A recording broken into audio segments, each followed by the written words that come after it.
আল্লাহর নবীকে এমন ভাবে রাখলেন, মুরগির মা যেমন তার ছোট্ট একটা বাচ্চাকে দুই ডানার মধ্যে আশ্রয় দিয়ে নিজের সমস্ত ঝুঁকিগুলোকে নিজের উপর বহন করে নিজের বাচ্চাকে যেভাবে রক্ষা করে, আবু দুজানা রাদিয়াল্লাহু তাআলা আনহু প্রাণের নবীকে এভাবে রক্ষা করতে করতে সমস্ত তীর আর বল্লমের আঘাতগুলো বরদাস্ত করতে করতে ওখানে শাহাদাতের মৃত্যুকে আলিঙ্গন করেছেন, জীবন দিয়েছেন, নবীর শরীরে একটা তীরের আঘাত লাগতে দেন নাই। নবীকে কিভাবে মহব্বত করবেন, নবীকে কিভাবে ভালোবাসবেন? 2013 সালে কথাগুলো আমি খুব বারবার বলতাম।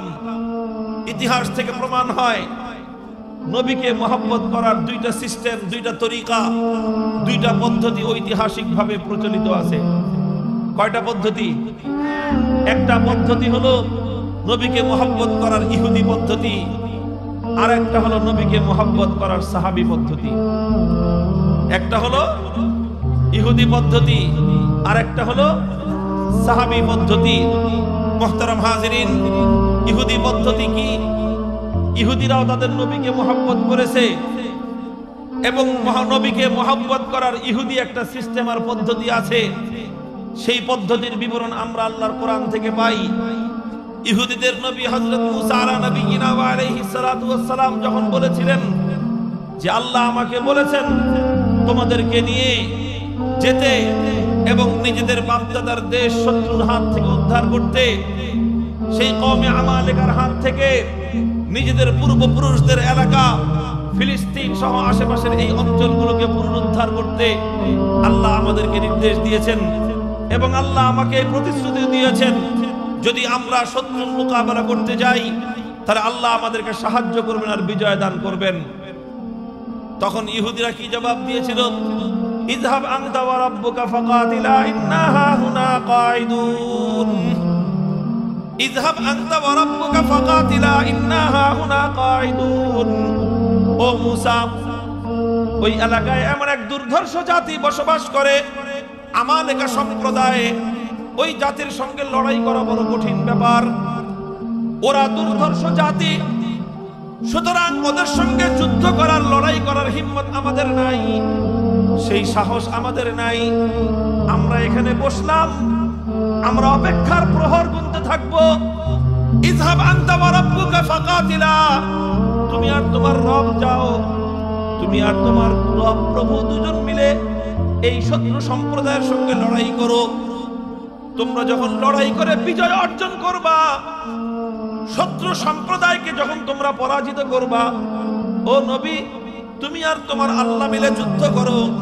যত রক্তের দরকার হয় নবী তুমি দাও, যত ত্যাগের কোরবানি স্বীকার করতে হয় নবী তুমি করো, যত ঝুঁকি নিতে হয় নবী তুমি ঝুঁকি নাও, সব তুমি করো। আর আমরা আরামে এখানে বসে অপেক্ষা করব। যখন শুনতে পাবো যে তুমি যুদ্ধে বিজয় অর্জন করেছো, তখন সেই যুদ্ধে বিজয়ের আনন্দ উদযাপন করার জন্য যত ফুলের মালা গলায় দিতে হয় আর যত মিষ্টি আমিত্তি খাওয়া লাগে, আমরা ইহুদিরা একটা মিষ্টি খেতেও কোনো ত্রুটি করব না। এটা হলো কি সিস্টেম? যুদ্ধ করবে নবী, রক্ত দিবে নবী, ঝুঁকি নিবে আল্লাহর নবী, শত্রুদের মোকাবেলা করবে আল্লাহর নবী, আর বিজয়ের সময় গলার মধ্যে ফুলের মালা দিয়ে মিষ্টি খাবে, সিন্নি খাবে উম্মত। এটা কাদের পদ্ধতি? এটা হলো নবীকে মহব্বত করার ইহুদি পদ্ধতি। আছে না নাই? কিয়ামত পর্যন্ত এই দান্দাবাজের শ্রেণী থাকবে। এটা হলো একটা সিস্টেম নবীকে মহব্বত করার, এটা হলো ইহুদি সিস্টেম। আর বিপরীত পদ্ধতির নাম হলো সাহাবী পদ্ধতি। সাহাবী পদ্ধতি কোনটা? যেটা আল্লাহর পয়গম্বরের সঙ্গে আল্লাহর নবীর সাহাবায়ে কেরাম তারা জীবনের প্রতিটি পরতে পরতে আল্লাহর নবীকে মহব্বত এবং ভালোবাসার প্রমাণ রেখেছেন। হাদিসের ইতিহাসের পাতাগুলোতে আজও পর্যন্ত স্বর্ণাক্ষরে সেই ইতিহাস লেখা। হাদিসের পাতায় পাতায় সেই ইতিহাসের ভূয়সী নজির পাওয়া যায়। উলামায়ে উম্মত যদি ওই ধরনের হাদিসের কিতাবগুলো বাবু মানাকিবিস সাহাবা পড়তে আরম্ভ করেন, যদি উলামায়ে উম্মত এক একটা হাদিসের কিতাব খুলে কিতাবুল মাগাজি অধ্যয়ন করা শুরু করেন, যদি উলামায়ে উম্মত আল্লাহর পয়গম্বরের প্রতি সাহাবায়ে কেরামের কি ভালোবাসার কি মহব্বত ছিল, তারা নবীজির প্রেমের কি নজরানা পেশ করেছেন, সেগুলো যদি বর্ণনা করতে শুরু করেন, তাহলে আমি বিশ্বাস করি কোন উম্মতের পক্ষে চোখের অশ্রু সংবরণ করা সম্ভব হবে না। মুহতারাম হাজিরিন, ইতিহাস পড়েন। শুধুমাত্র ছোট্ট কয়েকটা দৃষ্টান্ত আমি আপনাদের সম্মুখে উপস্থাপন করি। যখন বদরের জিহাদ সংগঠিত হয়, একদিকে মাত্র 313 জন নিরস্ত্র অসহায় সাহাবায়ে কেরাম, যাদের হাতে তেমন কোনো অস্ত্র নাই, শস্ত্র নাই।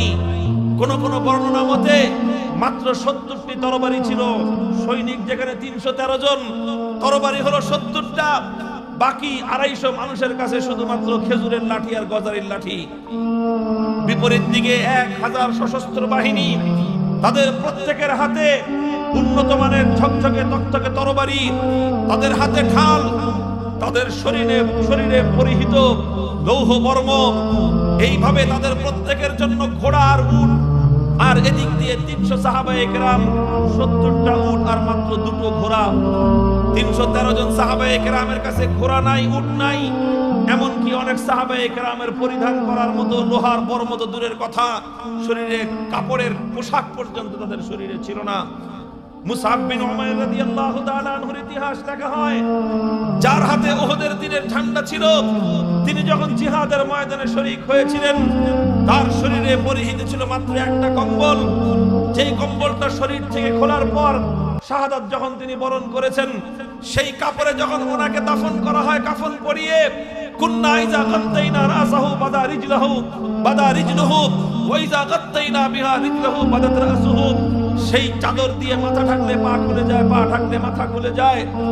এতটুকু একটা চাদর পরিহিত অবস্থায় ছিলেন। শরীরের ঊর্ধ্বাঙ্গ ছিল কাপড় ছাড়া, লৌহ বর্ম তো দূরের কথা, শরীরটা ঢাকার মতো একটা কাপড়, একটা গেঞ্জি, একটা জামা পর্যন্ত ছিল না। এই যখন সাহাবায়ে কেরামের অবস্থা, দুর্ধর্ষ 1000-এর মোকাবেলায় সামান্য কয়েকজন সাহাবী যখন যুদ্ধ করবে, আল্লাহর পয়গম্বর সাহাবীদের কাছে জিজ্ঞাসা করতেছিলেন, আশিরু আলাইয়া আইয়ুহান নাস, হে আমার সাহাবীরা, তোমরা আমাকে পরামর্শ দাও যে আজ আমি কি করব, তোমাদের ভূমিকা আজকে কি হবে। হযরত মিকদাদ ইবনে আসওয়াদ রাদিয়াল্লাহু তাআলা আনহু দাঁড়িয়ে গিয়েছেন, কিতাব খুলেন।